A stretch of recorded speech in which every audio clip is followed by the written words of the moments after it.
jemaah yang masih berada di luar, kami harapkan untuk masuk ke dalam karena pengajian akan kami segera dimulai. Assalamualaikum warahmatullahi wabarakatuh. Innal hamdalillah nahmaduhu wa nasta'inuhu wa nastaghfiruh wa na'udzu billahi min shururi anfusina wa min sayyiati a'malina. May yahdihillahu fala mudilla lahu wa may yudlilhu fala hadiya lahu. Asyhadu an la ilaha illallah wahdahu la syarika lahu wa asyhadu anna Muhammadan abduhu wa rasuluh la nabiyya ba'da. Pertama-tama marilah kita panjatkan puji syukur kita kehadiran Allah Subhanahu wa taala yang telah memberikan kita nikmat serta hidayahnya dan kita dapat diberi kesempatan untuk berkumpul di masjid ini dalam keadaan sehat walafiat. Salawat dan salam semoga tetap tercurah limpahkan kepada junjungan kita Nabi Muhammad SAW yang telah membawa kita dari zaman jahiliyah menuju zaman yang terang benderang, yaitu adinul Islam. Jamaah yang dirahmati Allah, telah hadir di tengah-tengah kita Ustadz Atok Falhudi. Insya Allah beliau akan menyampaikan pengajian pada malam hari ini.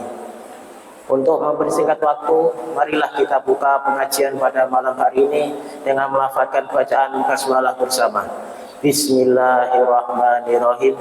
Kepada Ustadz Atok Falhudi, waktu dan tempat kami persilakan. Bismillahirrahmanirrahim. Assalamualaikum warahmatullahi wabarakatuh. Alhamdulillah wassalatu wassalamu ala rasulillah wa ala alihi wa ashabihi wa mawalah. Rabbi israh li sadri wa yassir li amri wahlul 'uqdatam min lisani yafqahu qawli. Amin ya rabbal alamin. Alhamdulillah kita bisa berkumpul kembali di majelis ini dalam keadaan sehat walafiat. Kita baru saja keluar dari bulan Ramadan, bulan yang penuh dengan amalan-amalan kebaikan yang telah kita kerjakan. Puasa Ramadan sebulan penuh, tarawih sebulan penuh, baca Al-Quran, hatam. Ada yang hatam beberapa kali, sedekah setiap hari. Mungkin ada yang sampai juta-jutaan. Zikir setiap hari, setiap waktu. Semangat ibadah begitu kuatnya. Intinya begitu banyak kebaikan dan amalan yang telah dilakukan oleh kaum muslimin pada bulan yang lalu, bahkan mungkin ketika Syawal diikuti dengan puasa Syawal, kemudian puasa-puasa sunnah, kemudian ibadah-ibadah yang biasa dilakukan pada bulan Ramadan juga dilanjutkan lagi. Belum lagi kajian-kajian. Begitu banyak pahala yang didapatkan, begitu banyak dosa-dosa yang dihapuskan. Namun hendaknya banyaknya pahala, banyaknya dosa yang dihapuskan itu tidak membuat kita tertipu dengan banyaknya amalan-amalan yang kita kerjakan. Kenapa? Karena bisa jadi amalan-amalan yang begitu banyak itu belum tentu diterima semuanya oleh Allah Subhanahu wa taala. Belum tentu, bahkan kita tidak bisa memastikan bahwa amalan-amalan itu berapa besar, berapa banyak diterima oleh Allah Subhanahu wa taala. Sehingga tidak boleh kita berpuas diri di dalam ibadah itu. Oh, saya sudah puas dengan ibadah saya. Karena orang ketika sudah habis puas, selesai. Habis puas, istirahat. Tapi dalam hal amal kebaikan, seseorang tidak boleh berpuas diri. Jangankan kita manusia biasa, para nabi-nabi saja mereka itu ketika selesai mengerjakan amalan kebaikan, mereka masih khawatir, jangan-jangan tidak diterima, sehingga mereka banyak berdoa kepada Allah supaya menerima amal ibadah mereka. Nabi itu, Nabi, di antaranya Nabi Ibrahim dan Nabi Ismail alaihi wassalam, di dalam surat Al-Baqarah ayat 127. Wa idh yarfa'u Ibrahimul qawa'ida minal baiti wa Ismail. Dan ingatlah ketika Nabi Ibrahim dan Nabi Ismail selesai meninggikan Ka'bah, merenovasi Ka'bah, membangun Ka'bah. Atas perintah siapa? Perintah Allah Subhanahu wa taala. Bukan tiba-tiba atas kehendak sendiri lalu membangun Ka'bah, tidak, atas perintah Allah Subhanahu wa taala. Dan ketika sudah selesai, mereka berdoa, Rabbana taqabbal minna. Ya Allah, ya Tuhan kami, terimalah amalan ibadah kami. Innaka antas sami'ul alim, sesungguhnya Engkau Maha mendengar lagi Maha mengetahui. Tidak mentang-mentang kita kan nabi, udah pasti diterima. Kita kan orang soleh, udah pasti diterima. Nggak usah doa-doa lagi, nggak usah mohon-mohon lagi. Pasti kita ini kan nabi-nabi, kekasih Allah, Khalilullah, bahkan Nabi Ibrahim. Tapi tidak. Kenapa kok mereka masih berdoa, memohon supaya diterima? Karena ada kekhawatiran jangan-jangan tidak diterima, begitu, oleh Allah Subhanahu wa taala. Kenapa ada kekhawatiran tidak diterima oleh Allah? Karena menyadari bahwa dalam proses pengerjaan amalan ibadah tersebut ada kekurangan-kekurangannya, ada ketidaksempurnaannya. Sehingga kita juga harus menyadari bahwa selama 1 bulan penuh, bulan Ramadan, itu tidak benar-benar setiap detiknya itu imanan wahtisaban. Yang kata Rasulullah, man shoma Ramadhana imanan wahtisaban ghufira lahu ma taqaddama min dzambi. Barang siapa yang puasa Ramadan dengan penuh keimanan dan penuh introspeksi diri, maka diampuni segala dosanya. Ia itu kalau penuh imanan wahtisaban sebulan penuh, pasti sebagai manusia biasa, mahalul khata' wan nisyan, tempatnya lupa, tempatnya salah dan lupa. Siapa yang bisa jamin sebulan penuh Ramadan kemarin enggak gibah blas, enggak ngerasani blas setiap detiknya sampai sebulan penuh? Enggak bisa jamin. Kadang-kadang kita enggak ngerasa gitu itu kalau kita itu ngomongin orang atau gibah. Yang kadang-kadang hal tersebut bahkan sering dilakukan tapi enggak ngerasa. Nah, maka hendaknya minta ampun kepada Allah. Minta ampun atas proses yang tidak sempurna yang dilakukan di dalam mengerjakan ibadah. Kalau kita perhatikan, selesai kita mengerjakan ibadah-ibadah yang besar, itu oleh Rasulullah, oleh Allah Subhanahu wa taala juga diperintahkan untuk beristighfar, untuk minta ampun. Minta ampun. Selesai ibadah disuruh minta ampun.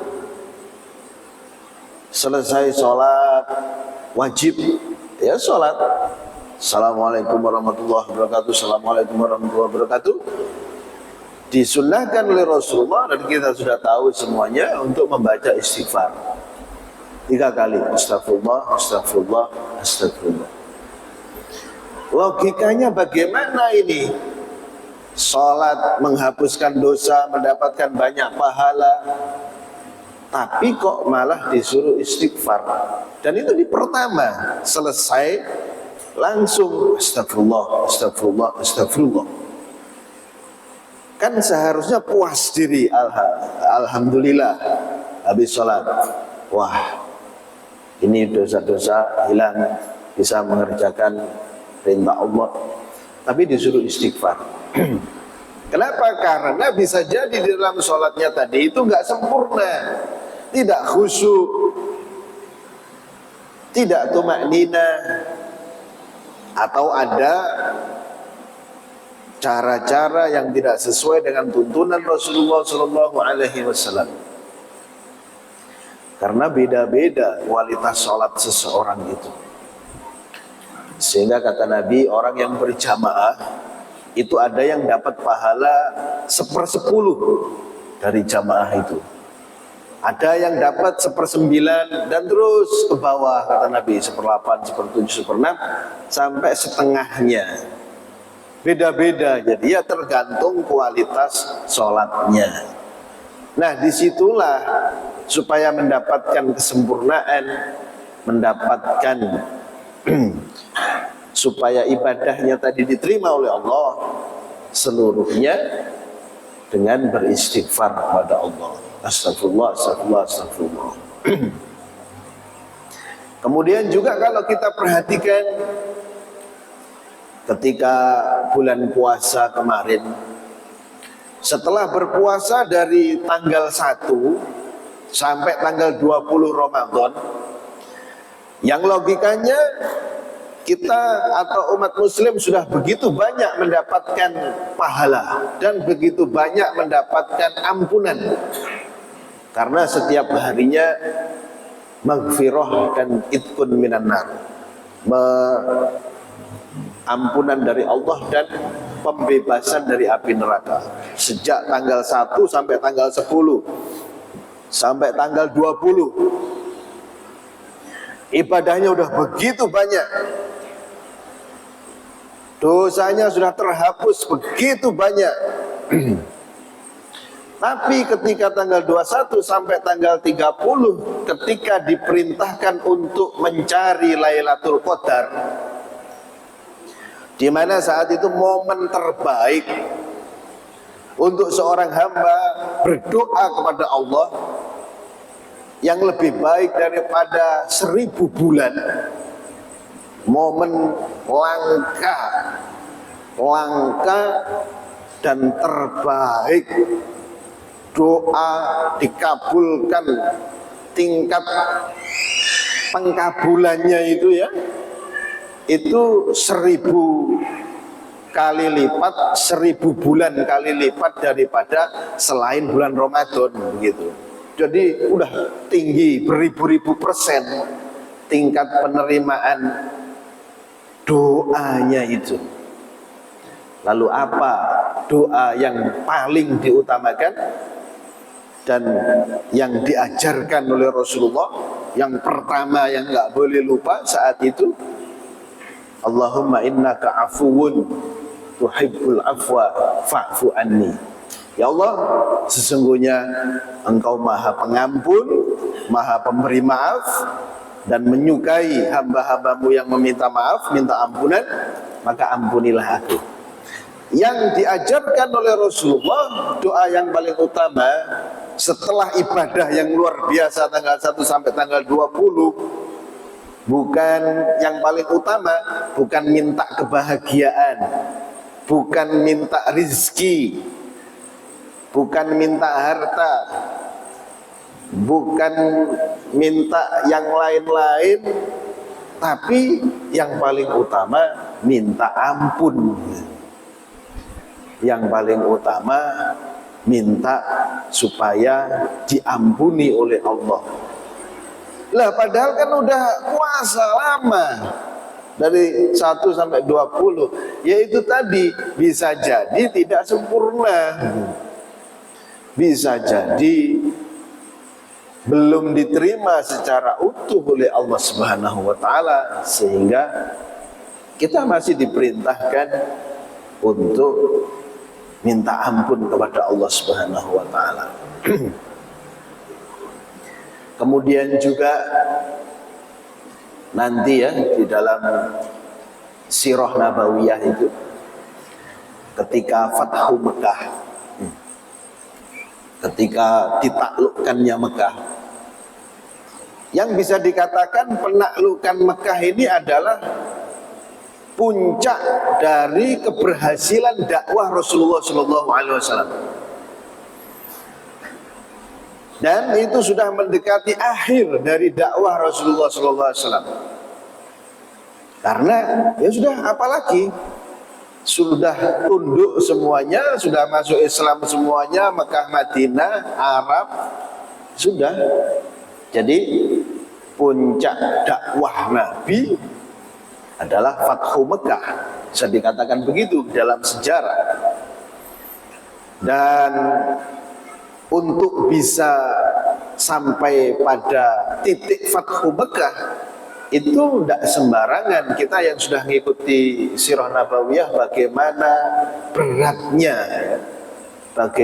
beratnya Rasulullah dan kaum muslimin berjuang menegakkan agama ini, menegakkan tauhid, terutama yang dulu di Mekah diusir, dihina, dicaci maki, sampai akhirnya pindah ke Madinah. 8 tahun kemudian kembali ke Mekah, menaklukkan Mekah jaya raya dan mayoritas masuk Islam, diabadikan oleh Allah Subhanahu wa taala di dalam Al-Qur'an, idza jaa nasrullah wal fath, ketika telah datang pertolongan Allah dan Fathu Mekah, ditaklukkannya Mekah, wa ra'aitan nas yadkhuluna fi dinillahi afwaja, dan engkau lihat manusia berbondong-bondong masuk ke dalam agama Allah. Tidak ada kebahagiaan bagi Rasulullah kecuali melihat yang lebih membahagiakan daripada melihat manusia berbondong-bondong masuk agama Islam. Dan itu puncaknya Mekah Islam seluruhnya, bisa dikatakan begitu. Namun apa yang diperintahkan Allah Subhanahu wa taala setelah kesuksesan yang maha besar itu, diperintahkan kepada Rasulullah, fasabbih bihamdika. Sudah sukses, berhasil semua yang menjadi tujuannya, maka sucikanlah nama Allah, sucikanlah Allah dengan mengucapkan syukur alhamdulillah kepada Allah. Tapi tidak cukup dengan itu, wastaghfirhu, dan minta ampunlah kepada Allah. Habis sukses suruh minta ampun. Kenapa? Karena bisa jadi dalam proses yang dilalui mencapai kesuksesan tersebut ada hal-hal yang tidak diridhoi oleh Allah Subhanahu wa taala. Minta ampun. Atau mungkin di dalam merayakan kesuksesan itu ada hal-hal yang tidak sesuai dengan perintah Allah Subhanahu wa taala, sehingga diminta untuk minta ampun kepada Allah Subhanahu wa taala. Sehingga ketika kita itu secara pribadi, kalau kita itu setelah mendapatkan tujuan kita itu berhasil, perjuangan kita itu berhasil, melewati suka duka yang begitu lama, mungkin entah itu mungkin dalam belajar, entah itu dalam bisnis, atau membina rumah tangga, mendidik anak didik, atau di dalam hal-hal yang lain dalam kehidupan ini, kok sukses itu tidak cukup hanya dengan alhamdulillah, tapi juga dengan astagfirullahaladzim. Astagfirullahaladzim. Banyak-banyak istighfar di dalam kesuksesan tersebut. Karena bisa jadi melalui proses yang panjang itu ada hal-hal yang melanggar aturan Allah Subhanahu wa taala, tapi kita tidak menyadarinya. Dan itu akan membuat seseorang jadi rendah hati, ya, tidak sombong dengan kesuksesan yang dia dapatkan. Tidak sombong dengan banyaknya amalan ibadah. Meskipun ya dia tahu, sadar, as-salawatul khamsu wal jumu'atu ilal jumu'ati wa ramadhan ila ramadhan mukaffiratun lima bainahunna idza jutunibatil kabair. Antara sholat wajib dengan sholat wajib berikutnya, zuhur ke asar dan seterusnya, antara sholat Jumat sampai sholat Jumat berikutnya, antara Ramadan sampai Ramadan berikutnya, akan menghapuskan dosa-dosa. Dosa-dosa kecil jika dosa besar dihindari. Sadar akan hal itu, tapi tidak membuat dia berpuas diri. Tidak bisa dihitung-hitung secara matematika. Oh, kalau kemarin aku sudah puasa Ramadan dengan baik, berarti sekarang ini aku hari-harinya itu dosa-dosaku itu diampuni oleh Allah sampai setahun. Kalau begitu dosa-dosa kecil aja nggak apa-apa lah. Lirik-lirik sedikit nggak apa-apa. Paling juga buat wudhu hilang. Itu jadinya sombong begitu. Alah, gibah-gibah dikit nggak apa-apa, ngerasani sedikit nggak apa-apa. Kan sudah dihapuskan dosanya. Aku nggak mengerjakan dosa besar, berarti aku ini termasuk hadis itu. Ya, ngeklaim sendiri.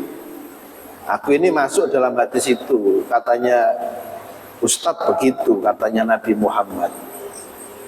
Iya kalau diterima, nah begitu. Iya kalau diterima ibadahnya tadi itu. Masalahnya kita nggak tahu. Kita hanya bisa berharap sebaik-baiknya. Sehingga kesadaran itu bahwasanya belum tentu diterima, itu akan membuat seseorang berusaha untuk memperbaiki ibadahnya, gitu. Berusaha untuk memperbaiki sholatnya, untuk memperbaiki puasanya, untuk memperbaiki niat sodakohnya. Sholat udah iya, puasa udah iya, sodakoh udah iya, tapi ditingkatkan levelnya. Jadi nasihatnya bukan sholatlah, bukan sodakohlah, bukan puasalah. Karena udah ngerjakan, maka tingkatannya lebih tinggi lagi. Ayo perbaiki sholatnya, perbaiki puasanya, perbaiki sodakohnya. Karena mungkin seseorang itu sudah banyak sholat wajib, sholat sunnah, banyak rawatib, ya, sholat malam, sholat tahajud dan sebagainya, tapi tetap khawatir jangan-jangan masuk pada hadis dari Rasulullah SAW tentang ancaman bagi orang yang sholat, gitu. Inna aswa'an nas sariqatan, sesungguhnya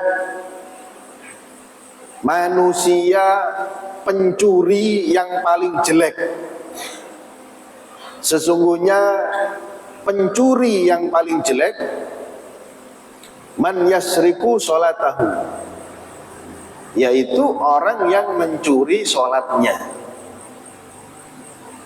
Pencuri itu jelek, pencuri itu banyak. Dari semua yang jelek-jelek ini, pencuri-pencuri yang jelek-jelek ini, yang paling jelek adalah orang yang nyuri sholat gitu. Dari semua yang jelek itu, yang paling jelek itu yang mencuri sholat. Wa kaifa yasriku sholatahu ya Rasulullah?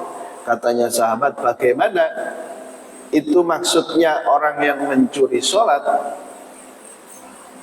Kata Nabi, la yutimmu ruku'aha wala sujudaha wala khusyu'aha. Dia tidak menyempurnakan rukuknya, dia tidak menyempurnakan sujudnya, dan dia tidak menyempurnakan khusyuknya. Itu pencuri dalam sholat, kata Rasulullah, dan sejelek-jeleknya pencuri. Rukuknya cepat, belum sempurna gerakan rukuknya, tumak nina, sudah langsung berdiri lagi. Sujudnya juga begitu. Meskipun ya kenyataan banyak begitu itu, terutama pas bulan Ramadan kemarin ya, ada yang 7 menit 23 rakaat.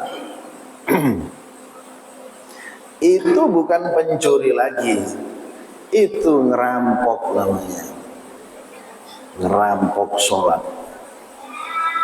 Kalau pencuri kan kadang-kadang itu cepatnya luar biasa, sudah nggak bisa diikuti itu. Bahkan ada yang selama sholat itu nggak pernah ketemu jidat, itu nggak pernah ketemu lantai gitu, nggak pernah sempat sujud. Kenapa? Karena belum sampai sujud udah berdiri lagi gitu. Jadi 23 rakaat itu jidat nggak nempel lantai belas. Ini bukan mencuri lagi, ya. Yang kata Nabi, yang agak buru-buru saja itu sudah dikatakan pencuri. Jangan matuk-matuk kayak burung, kata Nabi juga kalau sholat.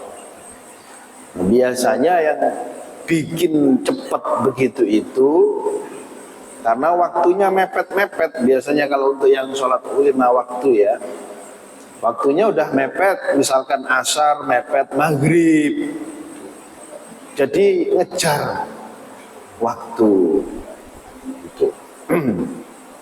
Nah, jadi sholat terutama yang harus kita tingkatkan, bagaimana kualitasnya itu.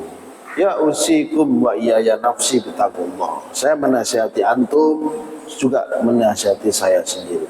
Kita berusaha karena namanya semangat, namanya usaha itu tidak selalu tinggi, kuat. Kadang-kadang ada masa kendornya gitu ya, kadang-kadang ada masa malesnya. Dan meskipun sudah berusaha untuk menjaga selalu di awal waktu dengan berbagai macam godaan dan berbagai macam kondisi kehidupan yang ada, ya kadang-kadang bisa jadi agak telat atau bahkan sudah mepet. Jadi saat-saat semacam itulah yang harus tetap diperhatikan. Wah, ini mepet ini, jangan sampai sholatku cepet-cepet, begitu. Ini mepet, nggak usah cepet-cepet, seperti biasa. Jangan sampai menjadi pencuri di dalam sholat. Atau segera kalau sudah adzan, aku harus segera sholat. Soalnya kalau mepet-mepet nggak khusyuk, cepet nanti. Gitu. Ya, tidak juga menyempurnakan khusyuknya tadi itu. Benar-benar tidak ada kekhusyuan di dalam sholatnya. Benar-benar meskipun ya khusyuk itu khusyuk dari awal sampai akhir itu bukan syarat sahnya sholat. Karena kalau khusyuk dari awal sampai akhir itu syarat sahnya sholat, itu sholatnya nggak jadi-jadi terus, sholatnya nggak sah-sah terus. Soalnya sesuatu yang berat untuk bisa khusyuk 100% dari awal sampai akhir. Kadang-kadang hanya dapat 1 rakaat, 2 rakaat, yang lainnya nggak khusyuk. Tapi tumakninah itu menjadi syarat sahnya sholat wajib secara fisik ini. Kalau tidak tumakninah, ya tidak sah. Mungkin sudah banyak puasa, banyak puasa Ramadan, puasa sunnah, puasa ini, puasa itu, tapi masih khawatir jangan-jangan masuk kategori hadis Rasulullah SAW, man lam yada' qawla zur wal amal bihi falaisa lillahi haja min an yada' ta'amahu wa syarabahu. Barang siapa yang ketika puasa tidak bisa meninggalkan perkataan dan perbuatan yang keji dan kotor, maka Allah tidak butuh dia puasa. Puasanya tidak diterima oleh Allah Subhanahu wa taala. Mungkin puasa tapi masih ngerasani ya. Puasa tapi masih iri dengki.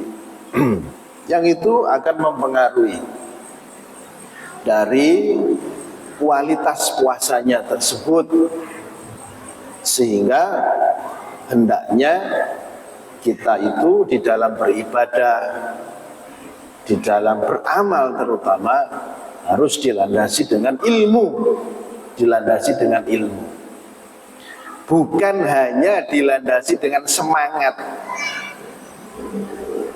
Kalau mau sukses ya ilmu, semangat, dan eksekusi ibadah itu sendiri gitu. Kalau hanya melakukan terus kemudian semangat saja tanpa ilmu, akhirnya dia anggap itu benar tapi ternyata salah. Bisa jadi begitu. Sia-sia belaka. Ya kayak yang terawih cepat itu kan juga capek. Bahkan orang-orang yang sudah sepuh gak mampu itu ikut, gak nutut udah. Ya, jangankan yang 7 menit, orang yang 15 menit aja kadang-kadang ada yang ngaku gak mampu saya wis. Atau yang setengah jam aja kadang-kadang gak mampu. Yang sudah sepuh. Jadi dibarengi dengan ilmu. Bisa jadi puasanya tidak diterima oleh Allah Subhanahu wa taala. Mungkin sudah banyak baca Al-Qur'an, hatam berkali-kali, hatam sendiri, karena ada yang hatamnya itu bareng-bareng gitu. Seringkali saya interview, karena bagus, alhamdulillah. Tapi lebih baik lagi kalau hatamnya sendiri gitu. Sudah pernah hatam? Pernah hatam? Sering hatam. Kok bisa sering? Iya, bareng-bareng tak. Ya, saya juz 1, teman saya juz 2, temannya lagi juz 3. Nah, 10 orang bareng-bareng kita ngaji hatam tak. Ya bagus, tapi lebih bagus lagi kalau hatam sendiri dari awal 30 juz itu hatam sendiri. Mungkin sudah hatam berkali-kali, hatam sendiri berkali-kali, sudah banyak baca Al-Quran,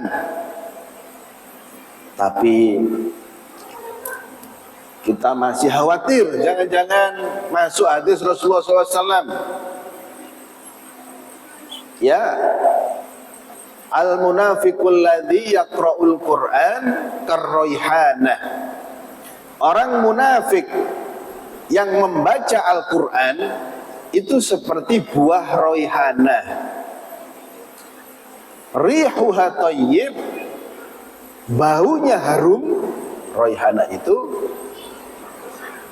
laisa laha ta'mun, tapi tidak ada rasanya. Au kama qala, tidak ada rasanya. Baunya harum tapi tidak ada rasanya. Artinya apa?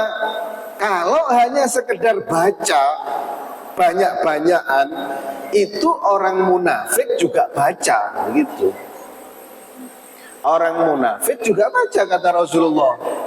Dan karena sering banyaknya baca itu, orang munafik itu harum namanya di kalangan manusia. Oh baik, oh hebat, oh keren, sering banyak baca. Tapi ternyata munafik, tapi nggak ada rasanya, kata Rasulullah SAW. Tidak ada pahalanya gitu. Jadi harumnya itu hanya di manusia saja. Nah, kalau cuma baca-baca saja, orang munafik juga baca. Maka harus ditingkatkan. Jangan hanya baca saja, sambil kita lihat artinya, terjemahnya. Ya tidak selalu baca, tapi ada waktulah, ada waktu untuk memahami ini artinya apa, gitu ya. Memahami ini artinya apa. Oh, artinya ternyata ini. Oh, ternyata kandungannya ini. Syukur alhamdulillah kalau di situ ada tafsirnya juga. Kan sekarang ini sudah mudah di HP, di internet itu sudah menyediakan semuanya, sudah tinggal download saja itu di HP. Apa sih ini sebenarnya artinya itu? Jadi ditingkatkan. Sudah puasa sudah, sholat sudah, baca Al-Quran sudah, ditingkatkan supaya kita lebih tinggi lagi dan tidak hanya sekedar membaca. Yang kadang-kadang bisa jadi dengan hanya sekedar membaca itu saja, kemudian timbul rasa sombong, timbul rasa ujub ya pada diri sendiri. Nah itu malah nanti membuat bacaannya jadi tidak berpahala kalau sudah riya semacam itu. Mungkin merasa, wah Tat, saya tidak bisa baca Al-Quran, sulit baca Al-Quran. Jangan khawatir, jangan khawatir. Al-mahiru bil Quran ma'asafratil kiramil bararah. Orang yang mahir baca Al-Quran maka bersama para malaikat yang mulia.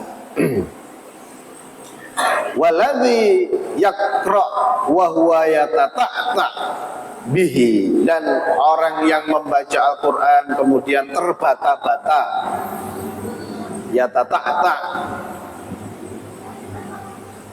terbata-bata, sulit.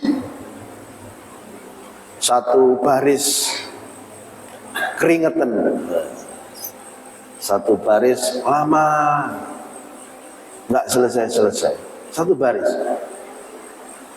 Maka falahu ajroni, dia dapat 2 pahala, dapat 2 pahala baca meskipun tidak bisa, sulit.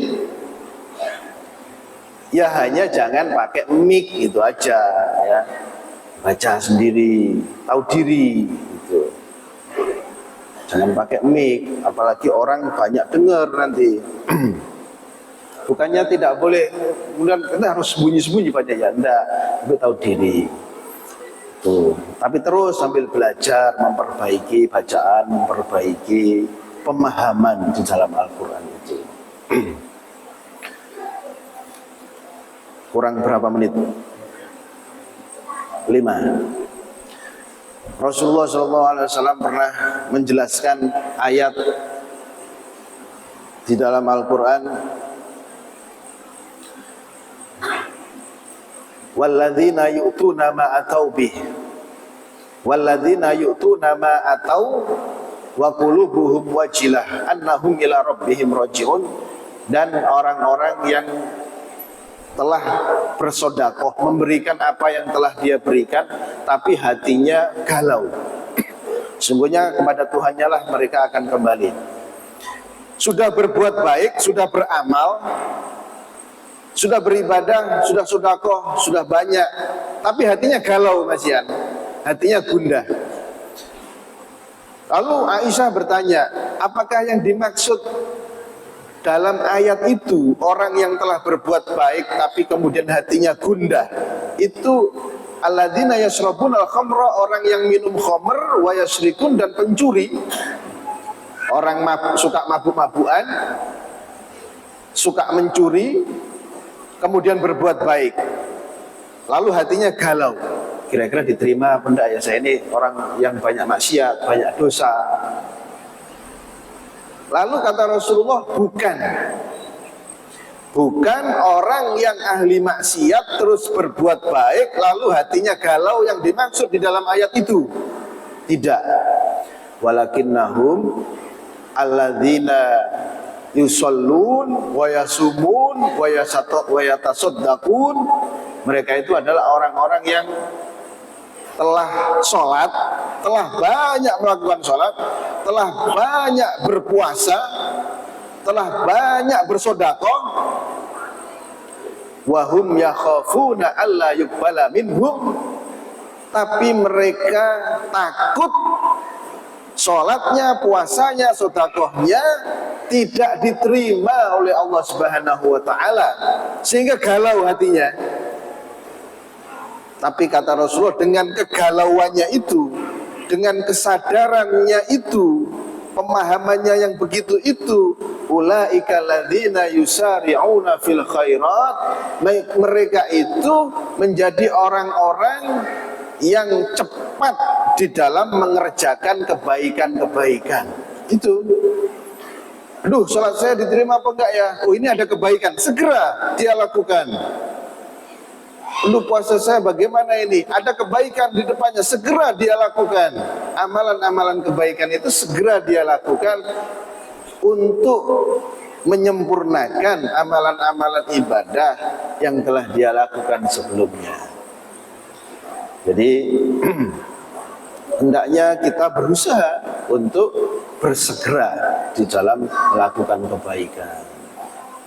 Semoga segala amalan kita pada bulan Ramadan dan bulan Syawal dan seterusnya diterima oleh Allah Subhanahu wa ta'ala. Semoga bermanfaat. Billahi taufiq wal hidayah. Wassalamualaikum warahmatullahi wabarakatuh.